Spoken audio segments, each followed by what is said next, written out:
শোনো লালপুর গ্রামবাসী,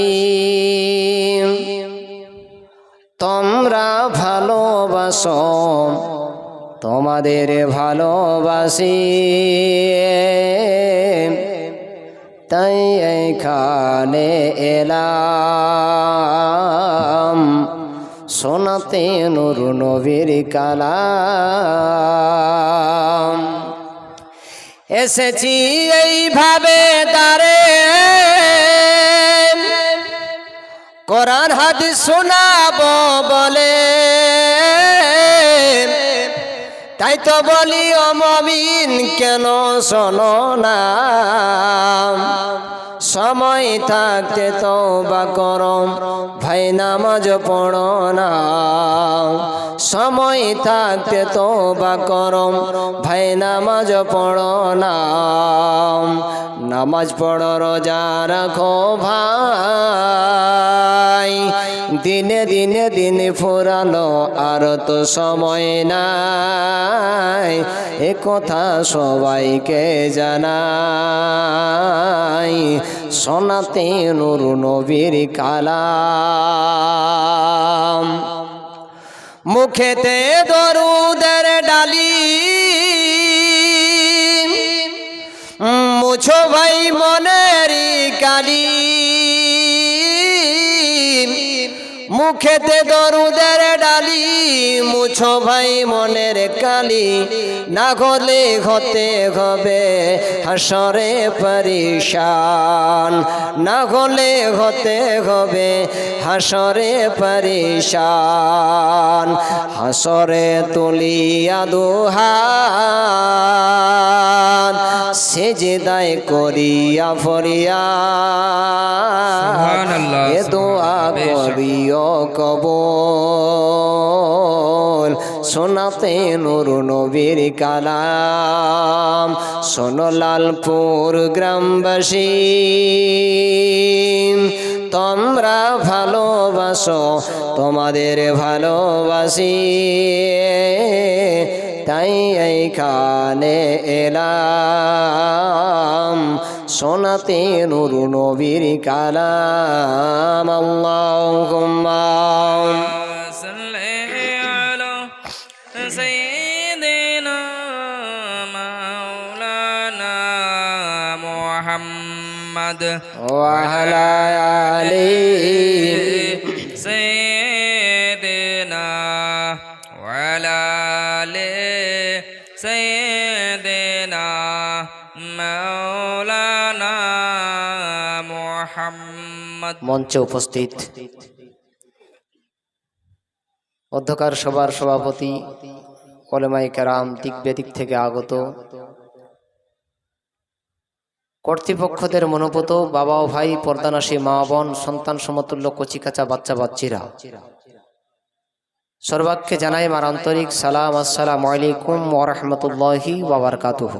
ওয়া আলাইকুম আসসালাম ওয়া রাহমাতুল্লাহি ওয়া বারাকাতুহু। যাবতীয় প্রশংসা, গুণভাজন, গুণতারিফ সেই মহান স্রষ্টার দরবারে, যিনি অক্ষয়, অব্যয়, নিরাকার, নিরঞ্জন, ওয়াহদাহু লা শারীক, যিনি কোন শব্দ দিয়ে সাতবক জমিন আসমান কি কায়নাতকে সৃষ্টি করেছেন, যিনি আমাদের সকলকে একত্রিত করে একটি রিয়াজুল জান্নাতে আসা বসার সৌভাগ্য দান করেছেন, তৌফিক দিলে আল্লাহ কিছু শোনারও তৌফিক দিয়েছেন বা দেবেন, সেই প্রতিপালকের একবার শুকরিয়া আদায় করি, বলুন আলহামদুলিল্লাহ।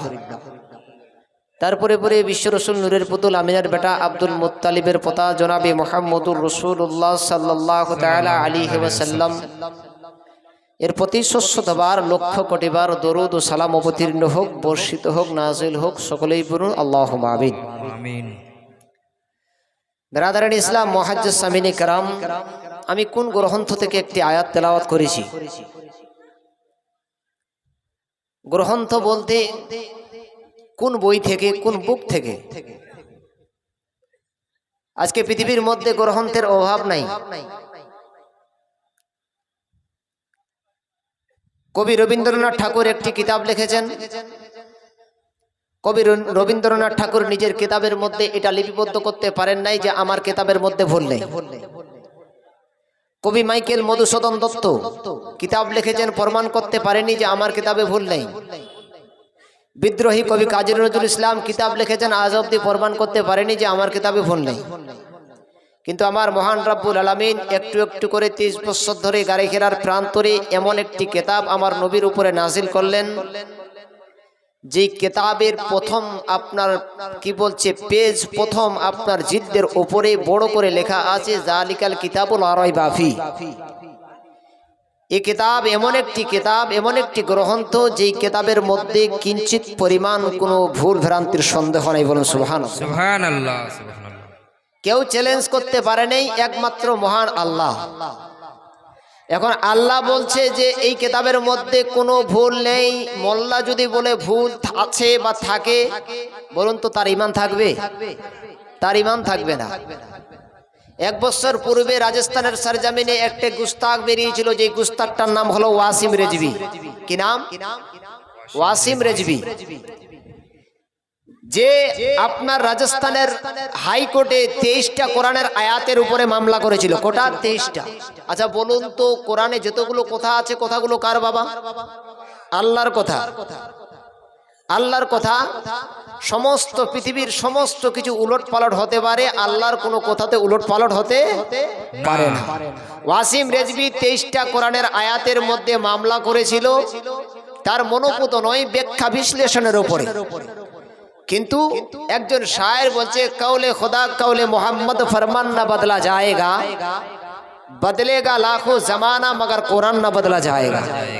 বেশক সুবহানাল্লাহ। বিগত 20 বছর পূর্বে আগে যখন কোনো ছেলে মেয়ের বিবাহ হতো, যারা বরযাত্র যেত গরুর গাড়িতে যেত, যেত কি যেত না, পালকিতে যেত। এখন কিন্তু ওই পরিস্থিতিটা নাই। আছে বাবা? নাই। এখন আপনার কি বলছে, বিভিন্ন রকমের গাড়ি, বিভিন্ন রকমের ইঞ্জিন দ্বারা, মেশিন দ্বারা আজকে চালিত গাড়ি বেরিয়েছে। সেগুলোর মাধ্যম দিয়ে, যানবাহনের মাধ্যম দিয়ে বিবাহ শাদী করতে যায়, বিভিন্ন জায়গাতে আমরা যাই।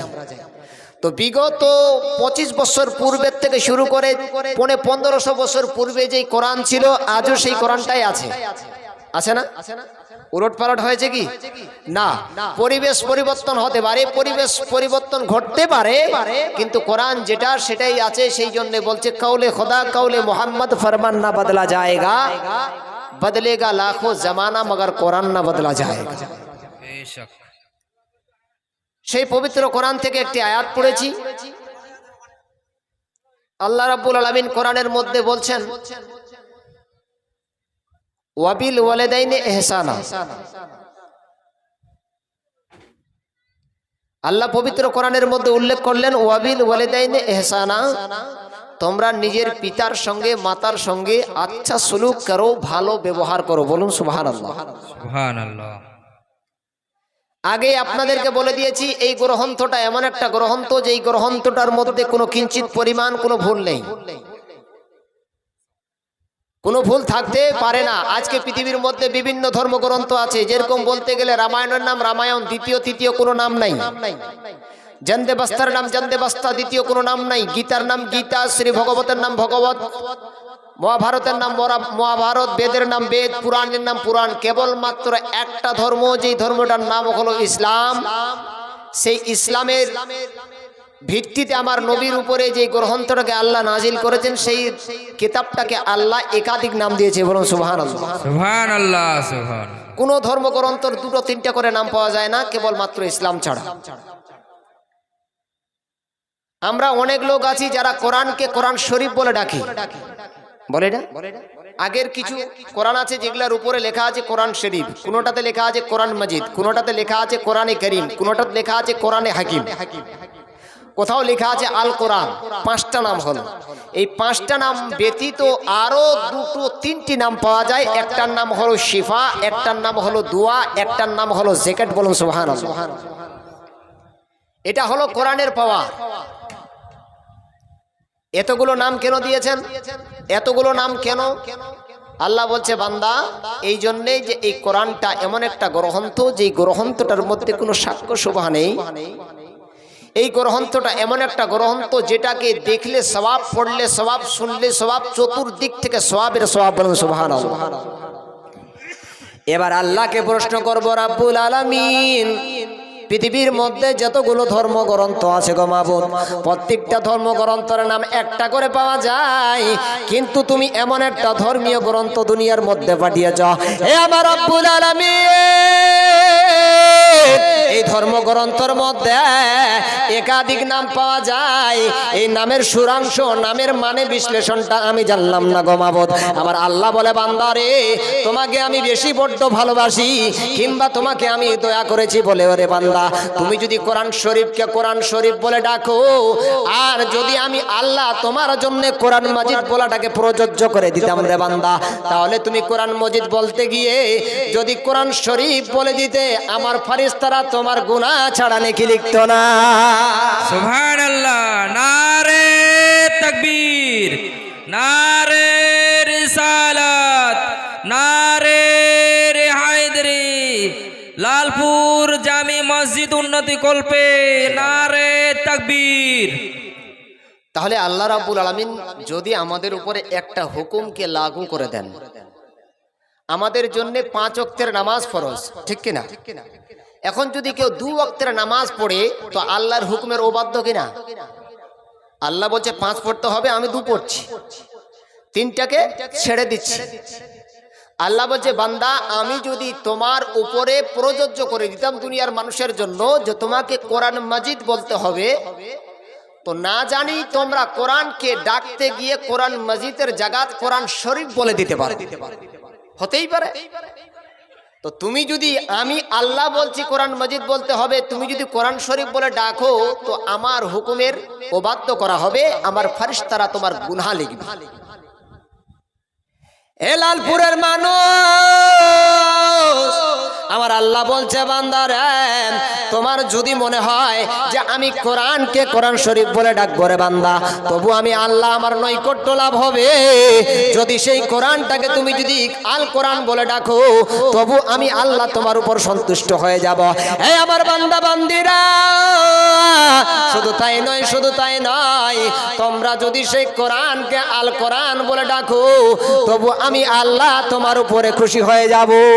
সুবহানাল্লাহ। তাহলে আমরা কোরআন শরীফ, কোরআন মাজিদ, আল কোরআন, কোরআনে হাকিম, কোরআনে কারিম, এগুলা নামে ডাকতে পাবো, কোনো অসুবিধা নেই। কিন্তু এই 5টা 6টা নাম তো পেলাম, বুঝলাম, এগুলাকে আমরা ডাকি। কারিম মানে হলো কারাম করনে ওয়ালা, নাকি? এখানে আরেকটা প্রসঙ্গ, যে আল্লাহ কোরআনের আরেকটা নাম পাওয়া যায়, একটার নাম হলো শিফা, একটার নাম হলো দোয়া। শিফার মানে হলো আরোগ্য লাভ করা। এবার আল্লাহকে আবার প্রশ্ন করব, ও রাব্বুল আলামিন, মাবুদ গো, কোরআনের আরেকটা নাম আলিমুল মার মুখ থেকে শুনেছি গো আল্লাহ শিফা, শিফার মানেটা বুঝলাম না। আমার আল্লাহ বলে, বান্দারা, পৃথিবীর মধ্যে যতগুলো রোগ, যতগুলো ব্যাধি, যতগুলো ব্যারাম আপনার কি বলছে পৃথিবীর মধ্যে রয়েছে রে বান্দা, প্রত্যেকটা রোগ থেকে নিয়ন্ত্রণ করার জন্য, প্রত্যেকটা রোগ থেকে বাঁচার জন্য আমি আল্লাহ রাব্বুল আলামিন মানুষের বিবেকের মধ্যে বুদ্ধি দিয়ে দিয়েছে। প্রত্যেকটা রোগের জন্য মেডিসিন তৈরি করার পদ্ধতি আমি মানুষকে দিয়েছি। সুবহানাল্লাহ। তো যতগুলো পৃথিবীতে রোগ আছে, ব্যাধি আছে, ব্যারাম আছে, ততগুলো ব্যারামের ওষুধ আছে না নাই বাবা? এই ওষুধ মেডিসিন তৈরি করার পদ্ধতি কে দিয়েছে? স্বয়ং আল্লাহ। কিন্তু আল্লাহ পদ্ধতি দেওয়ার পরে যদি ওষুধ তৈরি হয়েছে, হওয়ার পরে যদি কেউ ওষুধ না পেয়ে থাকে, তো আল্লাহর দোষ নাকি পাবলিকের দোষ? পাবলিকের দোষ। আপনার যদি হয়ে থাকে জ্বর, আপনি যদি মেট্রোজিল খান, কাজ হবে? কাজ হবে না। মেট্রোজিলের জন্য আপনার কি বলছে, পাতলা পায়খানা হওয়া শর্ত। যাদের পাতলা পায়খানা হবে তারাই মেট্রোজিল খাবে, যার জ্বর হবে এরা প্যারাসিটামল খাবে, অন্যান্য কোম্পানির ওষুধ খাবে।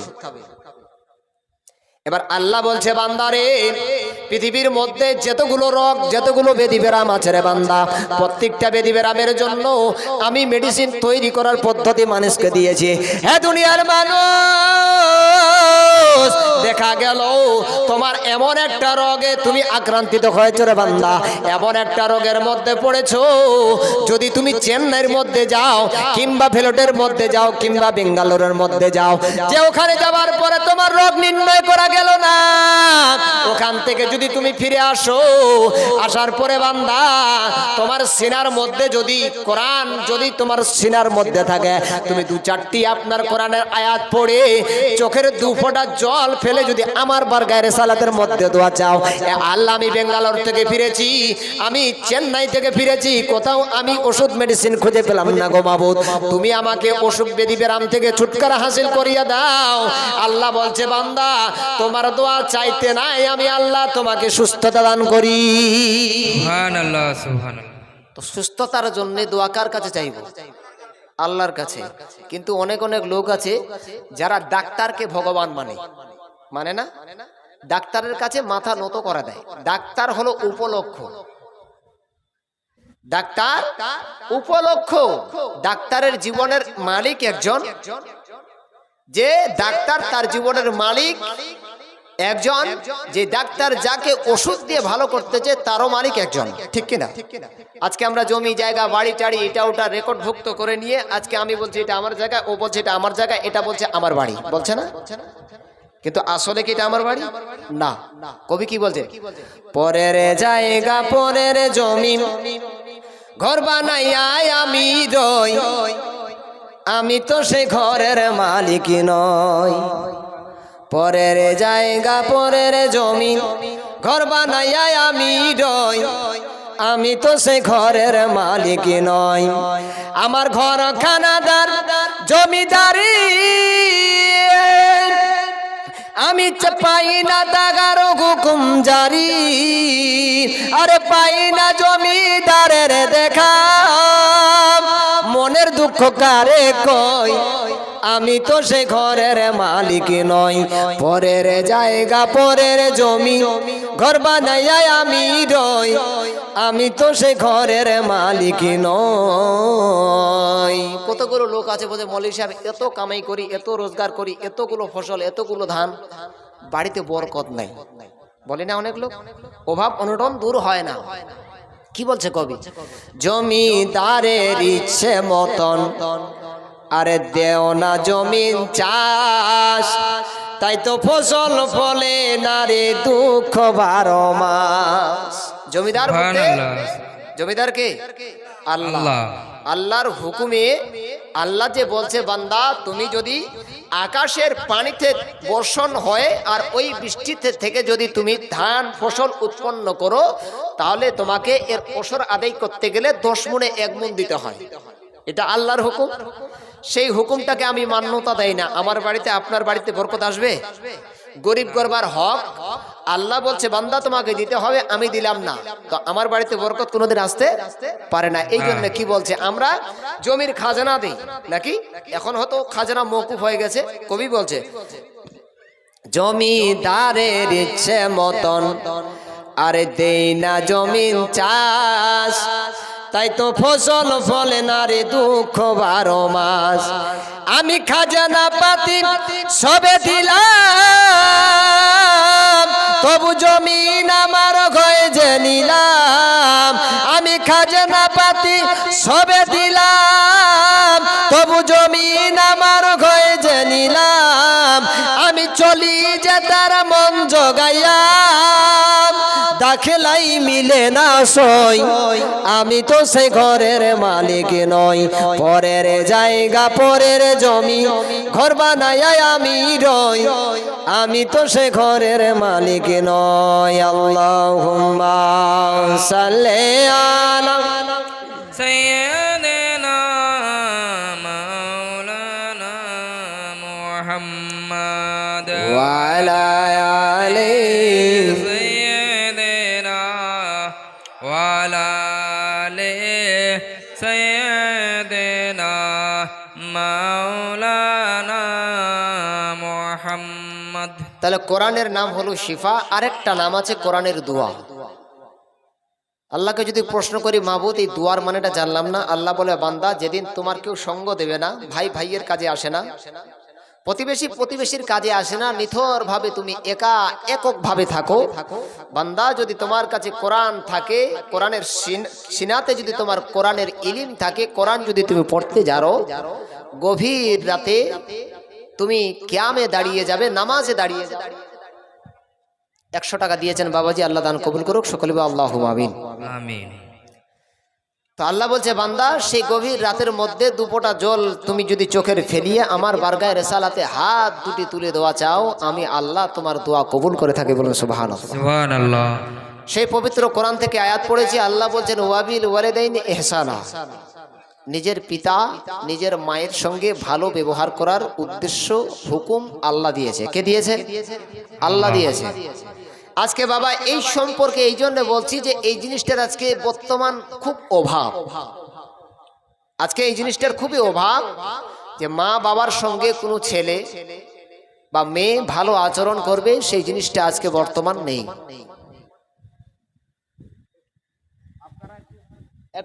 একটু বসবেন, ধৈর্য সহকারে বসবেন, কালেকশন আপনাদের কাছে অবশ্যই চাওয়া হবে। যাই হোক, আমি দ্বিতীয় হাদিস পড়েছি একটি, বুখারী মুসলিম শরীফ থেকে, দুজন 100 করে আল্লাহ 200 টাকা দান করেছে, আল্লাহ তুমি কবুল করো রাহিমুর রহমান। আমিন। আন উসমানা قال রাসূলুল্লাহ সাল্লাল্লাহু তাআলা আলাইহি ওয়াসাল্লাম মান বানা লিল্লাহি মসজিদান বানাল্লাহু লাহু বাইতান ফিল জান্নাহ। হযরত উসমান গনি রাদিয়াল্লাহু তাআলা আনহু থেকে হাদিসটা বর্ণিত। রাসূল আমার বলছেন, যে ব্যক্তি মসজিদকে তৈরি করলো, আল্লাহ তার জন্য জান্নাতে একটা ঘর তৈরি করলো। বলুন সুবহানাল্লাহ। সুবহানাল্লাহ। যারা মসজিদ নির্মাণ করলো, যারা মসজিদ গঠন করলো, যারা মসজিদ তৈরি করলো, সেই ব্যক্তিদের জন্য আল্লাহ জান্নাতে ঘর তৈরি করবে। আজকে জান্নাতে ঘর তৈরি করার দিন। আজকে লালপুর মসজিদ, যেই মসজিদকে কেন্দ্র করে আজকে জালসা, জীবনের এট ফার্স্ট প্রথম এটা লাইফে জালসা নাকি কোনোবার এর আগে হয়নি। অতএব যেহেতু ইনাদের উদ্দেশ্য যে পুরাতন যে মসজিদটা আছে সেই গম্বুজগুলো ফাটল লেগেছে, সেইগুলা দিয়ে বৃষ্টি হলে পানি পড়ে, পানি ঝরে, তার জন্যেই সেই সংস্কার করার জন্য মসজিদের উন্নতি কল্পে জালসা। আমার পরে পরে আরো একজন প্রখ্যাত বক্তা সম্রাট হযরত আল্লামা মাওলানা আব্দুল জব্বার আশরাফি সাহেব আসবেন। উনি আপনাদের কাছে চাইবেন, তখন আপনারা দেবেন। তো আল্লাহ বলছেন যে কি বলছে, ওয়াবিল ওয়ালিদাইনি ইহসানা, যে নিজের মায়ের সঙ্গে বাবার সঙ্গে তোমরা আচ্ছা সুলুক করো, ভালো ব্যবহার করো, নম্রভাবে কথা বলো। আজকে এই জিনিসটার বড় অভাব। আজকে দেখতে গেলে রবিবার কিংবা শুক্রবার প্রত্যেকটা পাড়ায় পাড়ায়, প্রত্যেকটা শহরে শহরে কতগুলো আপনার কি বলছে, আমার মা বাবাকে দেখা যায়। বাবা একজনকে জিজ্ঞাসা করি, মা আপনি এই অবস্থাতে কেন? আপনার হাতের মধ্যে একটা ব্যাগ, একটা ঝুলি নিয়ে আপনি বাড়ির মধ্যে এইভাবে ভিক্ষা করেন রে মা। সেই মহিলাটা আমাকে জিজ্ঞাসা উত্তর দিচ্ছে, বাবা আমার 2টি ছেলে, এই 2টি ছেলেকে আমি আগলে রেখে একটু একটু করে বড় করেছিলাম। হে আমার দুনিয়ার মানুষ, আজকে বর্তমান দেশের এমন পরিস্থিতি, আপনার কি বলছে, যখন ছেলেরা নাবালক থেকে সাবালক সাবালিকা হয়ে যায় বাবা, যখন বিবাহ শাদী হয়ে যায়, তখন তারা নিজের মা বাবার কথা ভুলে যায়। একটি বাচ্চা 200 টাকা দিয়েছে, আল্লাহ তুমি কবুল করো রাহিমুর রহমান। মনে আশা আরমান আল্লাহ তুমি মিটিয়ে দিও, সকলে বলো আল্লাহুম্মা আমিন। আজকে রবিবার শুক্রবারের দিন আসে না আপনাদের গ্রামে? এই মুরগামারি, ঝাড়পুকুর বা লালপুরে অনেক লোক আসে। কেন? নিজের ক্ষুধার তাড়নায়, নিজেকে বাঁচার জন্য। একজন কাউকে অন্তত প্রশ্ন করবেন, বাবা আপনি কেন ভিক্ষা করছেন? ও একটা আপনাকে দুঃখের কথা জানাবে যে আমার ছেলে আজকে পৃথক হয়ে আলাদা খাচ্ছে, আমাকে খেতে দেয় না। আছে না? আমার আল্লাহ কোরআনের মধ্যে দুনিয়ার মানুষের জন্য বলতেছেন, আনিশকুরলি ওয়ালে ওয়ালে দাইয়াম ইলাইকাল মাসির। আল্লাহ বলছে, ও আমার দুনিয়ার মানুষেরা, তোমরা যখন আমার শুকরিয়া আদায় করবে, আমার শুকরিয়া যাপন করবে। আমার শুকরিয়া যাপনের সঙ্গে তোমরা নিজের মায়েরও শুকরিয়া যাপন করবে। আল্লাহকে প্রশ্ন কর, রব্বুল আলামিন তোমার শুকরিয়া আমরা আদায় করব, কিন্তু মা বাবার শুকরিয়া কেন আদায় করার তুমি আদেশ দিচ্ছ? আল্লাহ বলে, বান্দারে আমি তোমার জীবনের মালিক, তোমার মরণের মালিক, সব কিছুর মালিক আমি আল্লাহ রে বান্দা। আমি তোমার স্রষ্টা, তোমাকে সৃষ্টি করেছি, কিন্তু তোমার দুনিয়াতে আসার পিছনে তোমার মা বাবার কম অবদান নাই। সুবহানাল্লাহ। মা বাবার অনেক অবদান আছে। এতটা অবদান আল্লাহ রসুল হাদিসের মধ্যে বলছে, হুমা জান্নাতুকা ওয়া নারুকা। তোমার বাড়িতে জান্নাত জাহান্নাম দুটোই আছে। যেমনি এরকম কথা বলা, সাহাবারা জিজ্ঞাসা করে, ইয়া রাসূলুল্লাহ, হাবিবাল্লাহ, আমার বাড়িতে জান্নাত জাহান্নাম দুটোই আছে? নবীকে জিজ্ঞাসা করো, ইয়া রাসূলুল্লাহ, হাবিবাল্লাহ, নবী গো, এই প্রসঙ্গে এই বিষয়টা যখন আপনি বললেন হুমা জান্নাতুকা ওয়া নারুকা, এর মানে মাতলাবটা আপনি একটু বুঝিয়ে দিন। আমার দয়ার নবী, মায়ার নবী বলছে, ও আমার সাহাবারা, হে আমার উম্মতিরা, হুমা জান্নাতুকা ও নারুকা, তোমার বাড়িতে জান্নাত জাহান্নাম দুটো আছে। দুটোর মধ্যে হলো একটা এই, যদি এই কি বলছে বিদ্যা বয়সের মধ্যে তোমার মা কিংবা তোমার বাপ বাড়ির মধ্যে থাকে, যদি তুমি জান্নাত চাও তাহলে তোমার মা বাবার খিদমতে নিযুক্ত হয়ে যাও। সুবহানাল্লাহ। তোমার বাড়িতে তোমার মা বাপের বয়স হয়ে গেছে, এই সময়টাতে তোমার বাড়িতে যদি মা বাপ থাকে, তুমি তাদের খিদমতে নিযুক্ত হয়ে যাও, তোমার জন্য জান্নাত ওয়াজিব হয়ে যাবে। ওয়া নারুকা, अगर तुम जन्नत ना चाहते हो, তুমি যদি জান্নাত না চাও, তো বৃদ্ধ বয়সে তোমার মাকে তুমি ঠাকরাও, মতে তোমার মাকে বাবাকে তুমি কষ্ট দাও, লাঞ্ছনা দাও, দুঃখ দাও। আমার নবী হাদিসের মধ্যে বলছেন, তাতাল উম্মাহাতু আকদামিন, তোমার মায়ের পায়ের নিচে তোমার জান্নাত। তার জন্য দুনিয়ার মানুষেরা একটু চিন্তা করবেন বাবা, আজকে যেই মাকে নিয়ে, যেই বাবাকে নিয়ে আজকে আমরা দুনিয়ার মধ্যে এত আপনার লাঞ্ছনা দুঃখ দিয়ে থাকি, সেই একজন জনমধাত্রী মা, যেই মাটা আপনার যখন কেবলমাত্র তার পেটের মধ্যে একটা সন্তান আসে, একটা যখন বাচ্চা আসে, আমার মা, আপনার এই আপনার বাচ্চাটা পেটে আসতে আপনার বুঝতে পেরে যায় বাবা। যখন যেমনি বুঝতে পেরে যায়, একটু একটু করে 1 মাস 2 মাস যেতে যেতে আপনার কয়েকটা মাস কেটে চলে যায়, আপনার পেটের মধ্যে বাচ্চাটা বড় হয়, হওয়ার পরে আপনার মায়ের পেটটা বড় হয়, মা চলতে ফিরতে উঠতে বসতে শ্বাস নিতে বাবা আপনার কষ্ট হয়।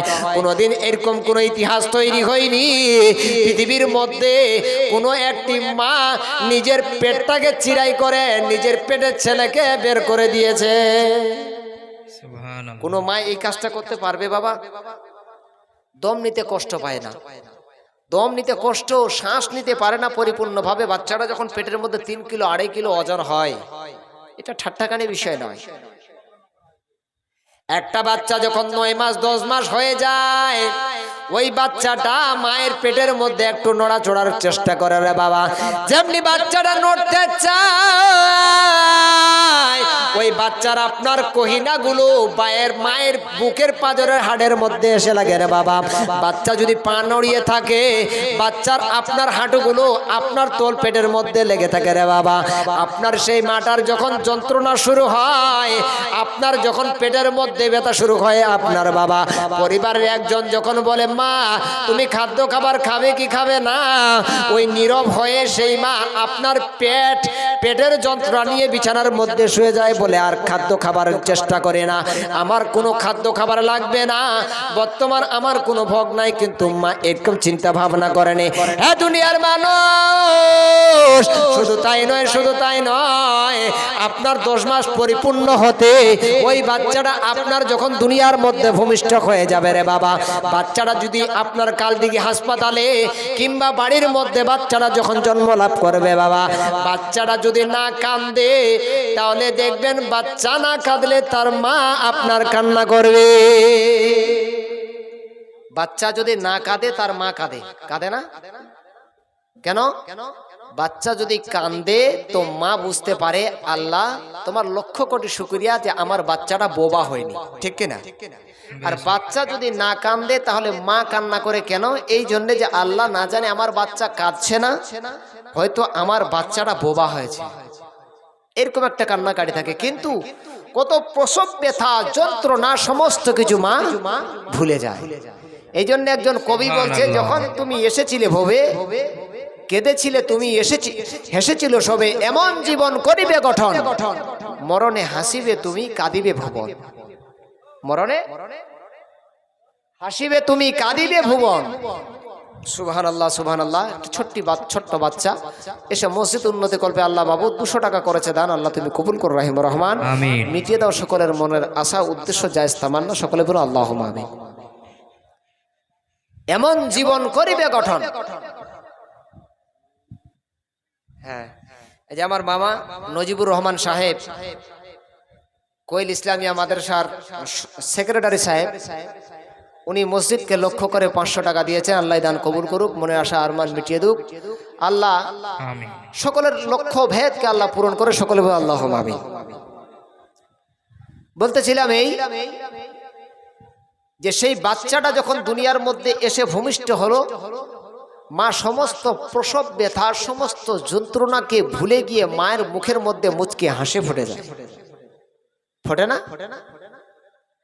আপনার বাচ্চাকে নিয়ে যখন বাড়ি আসবেন, দেখা গেল পৌষ মাসের সময় আপনার সূর্যের তাপ দেখা যায় না, সূর্যের আলো দেখা যায় না, রৌদ্র না হওয়ার কারণে একটা বাচ্চা যখন ঘন ঘন প্রস্রাব করে থাকে রে বাবা, ছোট্ট ছোট কেথাগুলো যখন রৌদ্রতে শুকায় না,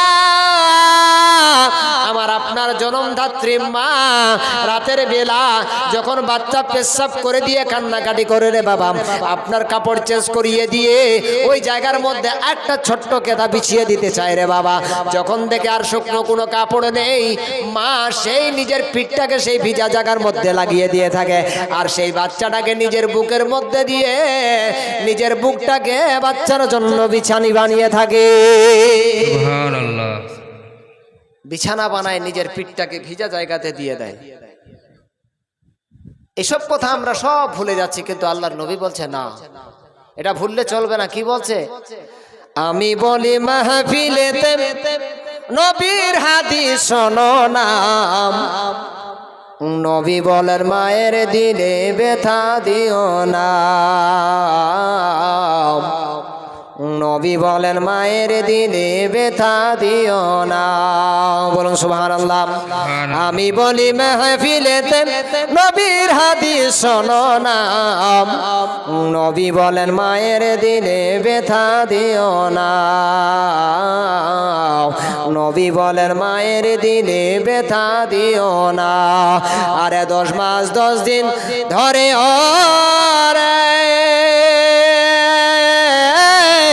আরে রহিলি মায়ের পেটের ভিতরে, আরে পেটে রেখে মা জননী, পেটে রেখে মা জননী শৈল কত যন্ত্রণা, নবী বলেন মায়ের দিলে ব্যথা দিও না, নবী বলেন মায়ের দিলে ব্যথা দিও না। তারপর কি বলছেন? আরে সন্তানকে না খিলিয়ে কখনোই মা খেত না, আরে সন্তানের লাগে মাতায় পেশাবের উপর রাত কাটায়, ছেলের জন্য মা জননী, ছেলের জন্য মা জননী সিনা করিল বিছানা, নবী বলেন মায়ের দিলে ব্যথা দিও না, নবী বলেন মায়ের দিলে ব্যথা দিও না।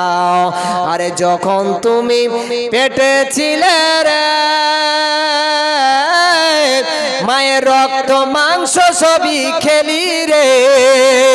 এখন তুমি বড় হয়েছো, এখন তুমি বড় হয়েছো, ভুলে গেছো ঠিকানা।